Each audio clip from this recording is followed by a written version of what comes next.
Presiden ke-7 RI Joko Widodo merespons penetapan tersangka Sekjen PDIP Hasto Kristianto dalam kasus suap dan perintangan penyidikan Harun Masiku. Jokowi meminta semua pihak menghormati proses hukum yang berjalan.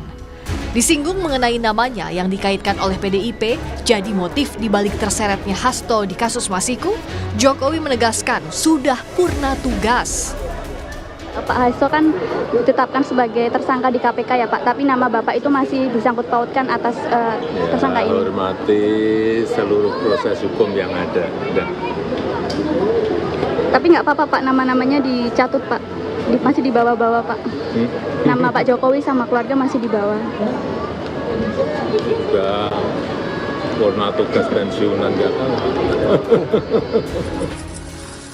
Sebelumnya, dalam konferensi pers pasca penetapan Hasto sebagai tersangka 24 Desember lalu, PDI Perjuangan menilai penetapan tersangka terhadap Hasto dalam kasus suap dan perintangan penyidikan bermotif politik, terutama terkait sikap Hasto yang kerap vokal terhadap Jokowi di akhir jabatannya. Alasan sesungguhnya dari menjadikan Sekjen DPP PD Perjuangan sebagai tersangka adalah motif politik, terutama karena Sekjen DPP PD Perjuangan tegas menyatakan sikap-sikap politik partai menentang upaya-upaya yang merusak demokrasi, konstitusi, juga terhadap cawe-cawe penyalahgunaan kekuasaan atau abuse of power di penghujung kekuasaan mantan Presiden Joko Widodo. Bahkan sikap tegas ini baru terjadi minggu lalu ketika partai mengambil sikap yang tegas dengan memecat 3 kader yang dinilai telah merusak demokrasi dan konstitusi. Menyusul penetapan tersangka Hasto Kristianto, KPK meminta pencekalan ex-Menteri Hukum dan HAM yang juga politisi PDIP Yasona Laoly. Menindaklanjuti permintaan KPK itu, Kementerian Imigrasi dan Pemasyarakatan juga telah menerbitkan surat pencekalan terhadap Yasona. Kalau saya nggak salah baca, ada untuk Yasona Laoly. Kemarin malam, 24 Desember 2024, ujar Jenderal Purnawirawan Agus Andrianto, Menteri Imigrasi dan Pemasyarakatan. Sejak pengusutan kasus suap pergantian antar waktu caleg PDIP bergulir pada tahun 2020, KPK sudah menetapkan 6 orang tersangka. 2 orang dari penyelenggara pemilu yakni Wahyu Setiawan dari KPU dan mantan anggota Bawaslu Agustiani Tio Fridelina.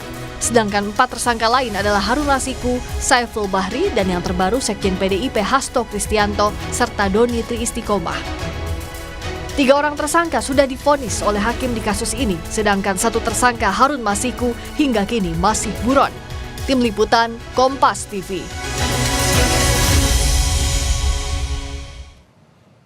Mantan penyidik KPK Yudi Purnomo menyebut pencekalan Yasona Laoly oleh KPK yang suratnya telah diterbitkan Kementerian Imigrasi dan Pemasyarakatan sebagai langkah tepat.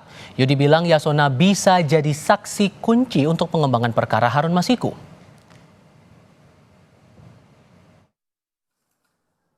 Ini merupakan tindakan yang tepat bagi penyidik KPK karena 2 hal.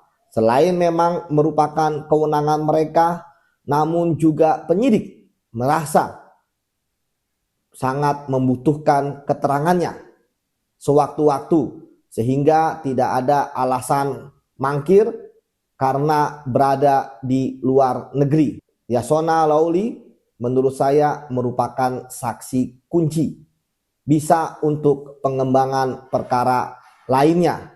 Apalagi kita tahu bahwa Yasona merupakan saksi-saksi terakhir sebelum Hasto ditetapkan sebagai tersangka.